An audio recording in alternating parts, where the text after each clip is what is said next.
بۆ تێگەیشتنی زیاتر لە ناوڕۆکی بڕیارەکە کە بڕیاری 325 و هەروەها بۆ ئەوەی کە گرنگی ئەم بڕیارە لە زاری ڕێکخراوەکانی کۆمەڵگەی مەدەنی و بزانین کە نوێنەرێکیان نوێنەری ڕێکخراوەکانی کۆمەڵگەی مەدەنی شۆخان خامڕەشید بە شێوەیەکی ڕاستەوخۆ میوانمانە زیاتر زانیاری لە جەنابیان پرسین. شۆخان خان سڵاوت لەبێ، سپاس کە میوانی ئێمەیت. دەمێ باسێکی یاساکە بکەین بە شێوەیەکی گشتی بۆ بڕیارەکە بکەین بە شێوەیەکی گشتی و گرنگیەکەی چییە؟ گرنگیەکی بۆ خانمان بە دیاریکراوی چییە؟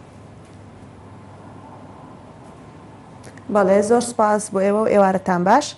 سەبارەت بە بڕیاری 325 کە بڕیارێکە لە نەتەوە یەکگرتووەکانەوە دەرچووە لە ساڵی 2000 بە تایبەتی بۆ وڵاتانەی کە لە شەڕ و ناکۆکییان دواتر ئەچنە بواری ئاشتیەوە، کە بڕیارەکە لەسەر سێ بنەمای سەرەکی کارەکە کە ئەویش پاراستنە، بەشداریە و هەروەها ڕێگریکردنە لە توندوتیژی، کە عێراق یەکێکە لە وڵاتانەی بۆ یەکەم جار توانی ئەم بڕیارە تەبەنی بکاو و ئیشی لەسەر بکە. بە خۆشحاڵیەوە ئێستاش هەرێمی کوردستان پلانێکی تایبەت بە خۆی هەیە، چونکە ئێمە جیاواز لە عێراق هەنگاوێک لە پێشترین لە کاروبارەکانە، بۆیە ئێستا لە هەرێمی کوردستان پلانێکی نیشتیمانی هەیە کە کار لەسەر ئەو بڕیارەکەین، چۆن لەسەر بنەماکانی بڕیارەکە کار بکەین و کاریگەری هەبێ لەسەر پاراستن و بەشداریکردنی ژنان لە سیاست و لە بڕیاردانە. باشە، وتە کە لە پێش حکوومەتی عێراقەوەن ئەو لە پێشبوونە چۆنە؟ پێشتر میکانیزمێک دانراوە بۆ ئەوەی کە نزیک بن یان ئاسانتر بتوان پرۆژە یاسایەکی بەم شێوازە جێبەجێ بکرێت لە هەرێمی کوردستانە، یان زەمینە سازی ئەو شتە هەیە لە هەرێمی کوردستانە یان بۆ لەمەودا بۆ شێوازە بێ؟ بەڵێ، بۆ مانای کە هەرێمی کوردستان قۆناغێک لە پێشترە لە عێراق لە ڕووی ئەوەی کە ئێمە کۆمەڵێ یاسامان هەیە کە توانیمانە گۆڕانکاری لەسەر بێت لە پەرلەمان و هەروەها کۆمەڵی یاسامان هەیە کە جیاوازە تاکو ئێستا لە عێراقانیە و هەروەها شێوازی ژیانکردن یاخود بەشداریکردنی ژنان لە پۆستە ئیداری و سیاسیەکانە هەنگاوێک لە پێشترین و بوونی ڕێکخراوەکانی کۆمەڵگەی مەدەنی و کرانەوەی حکوومەتی هەرێمی کوردستان بۆ ئەوەی کە بە باشتر بڕیارە نێودەوڵەتیەکان جێبەجێ بکە، بەوەی کە ئێمە لە ئێستا لە هەرێمی کوردستانە کۆمەڵی ڕێگری هەیە کە تێمان پەڕاندووە و ژنان لە پۆستی ئیداری و لە پۆستی بڕیاردانان، ژنانمان هەیە لە ناو حیزبە سیاسیەکانە، ژنانمان هەیە لە ناو وەزارەتەکانە، ژنمان هەیە لە سەرۆکایەتی پەرلەمانە.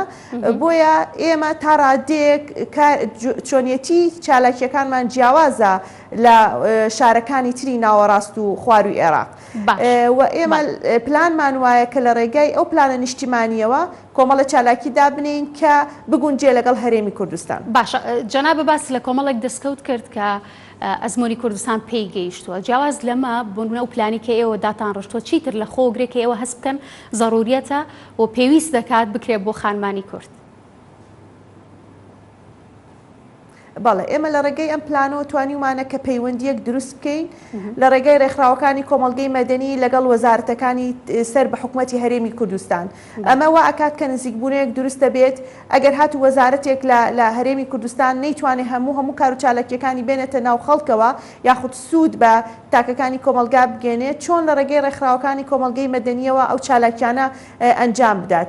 و لە ڕێگەی ئەم بڕیارەوە ئێمە واکەین کە ژنان بە تایبەتی ژنانی ناو کەمپەکان و ژنانی دەرەوەی کەمپ دەستیان بگات بە هەموو مافەکانی خۆیان، دەستیان بگات بە خزمەتگوزاریە یاساییەکان، تەندروستیەکان، دەرونیەکان.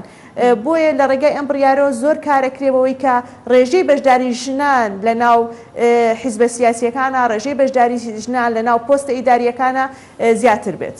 باشە، شۆخان خان لە قسەکان تا باس لە خانمانی ناو کەمپەکان کرد. دەزانین کە بەشێک لەو یاسایە باس لە دەستپێکردنەوە دەکات بە تایبەتی لە وڵاتانەدا کە شەڕیان تیادا ینی کراوە و خانمان بە جۆرە لە جۆرەکان قوربانی بوون.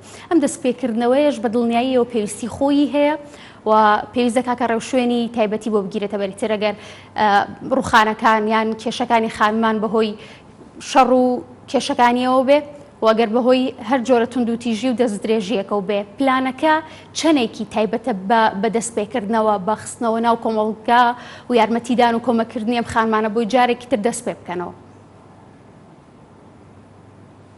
بەڵێ، وەکو باسمان کرد ئەم بڕیارە بۆ کاتی جەنگ و هەروەها بۆ دوای ئاشتیە لە وڵاتی ئاواتە کاتێکە وڵاتێک لە جەنگ ڕزگاریە بێ بە نمونە عێراق ئێستا لە دوای شەڕی داعش ئێمە لە قۆناغی گەشە پێدانین لە قۆناغی بنیادنانەوەیین بۆیە بەپێی ئەم بڕیارە ئەو شارانەی کە شەڕی تیا بۆ بە نمونە مووسڵ و شنگال ئێستا لە دوای بنیادنانەوە چۆن ژن بەشداری ئەکات چۆن ژن ڕۆڵی هەیە لە هەڵسانەوەی ئەو شارانەیە چۆن ژن ڕۆڵی هەیە لەوەی کە لە پۆستێکی ئیداریە یاخو لە پۆستێکی سیاسیە لەو شارەیە بەشدار بێ بۆیە ژنانی ناو کەمپەکان سوودمەند دەبن لەوەی لە ڕێگەی ئەو خول و ڕاهێنانانەی کە ئەکرێن شارەزاییانت ئەدرێتێ پیان ئەگەێنرێ بگاتێک گەڕانەوە بۆ شوێنەکانی خۆیان ئەوانیش بەشداری کۆمەڵایەتیان هەبێ بەشداری سیاسیان هەبێ.